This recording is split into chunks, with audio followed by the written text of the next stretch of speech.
என்ன நினைச்சிட்டு இருக்கிற நீ? எப்ப பாரு சோறாக்கி போடுறது, பாத்திரம் கழுவுறது, துணி துவைக்கிறது, இப்படியே என்ன வேலை வச்சு வீட்டுக்குள்ளே அடக்கி வச்சிருக்கா பாக்கலையா? ஏன்னா அப்படிலாம் அடைக்கலாம் வைக்க முடியாது. உன்னை யார் அடைச்சி வச்சது? வீட்டு வேலை எல்லாத்தையும் நான் பாத்துக்கிறேன், நீ வெளியே போய் வேலை செய்ய. ரெகுலரா வீட்டுக்கு பண்ற செலவு இருக்கு பத்தியா? வீட்டோட இஎம்ஐ, கரண்ட் பில்லு, தண்ணி பில்லு, நெட் கனெக்ஷனுக்கான பில்லு, அது போக உன் சிம்முக்கும் ரீசார்ஜ் பண்ணிக்கின்னு என் சிம்முக்கும் ரீசார்ஜ் பண்ணு டேட்டா பேக்கோட.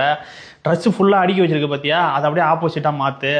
என் ட்ரெஸ்ஸு ஃபுல்லாக அங்கே இருக்கணும், உன் ட்ரெஸ்ஸு ஒரே ஒரு செல்ஃபில் தான் இருக்கணும். ஃபங்க்ஷன் இருக்குதோ இல்லையோ வருஷத்தில் 12 மாதத்துக்கும் எனக்கு ஏதாவது ஒரு புது ட்ரெஸ் எடுத்து கொடுத்தே ஆகணும். அதோட என் ஃப்ரெண்டுக்கு யாருக்காவது கல்யாணம் வந்ததுன்னு வையன், நீயும் என் கூட வரணும். போகிற வர செலவு, அது போக மொய் வைக்கிறதுக்கு நீ தான் காசு கொடுக்கணும். அதோட எங்கள் வீட்டு சைடு சொந்தக்காரங்க யாராவது வராங்கன்னு வை, அவங்களுக்கு மட்டன் பிரியாணி செஞ்சு போட்டு ஊருக்கு போகும்போது புது செட்டு ட்ரெஸ் எடுத்து கொடுத்து அனுப்பணும். வாரத்தில் ஒரு நாள் தான் சண்டே லீவு, வீட்டில் ரெஸ்ட் எடுக்கலாம் அப்படின்லாம் நீ சொல்லக்கூடாது.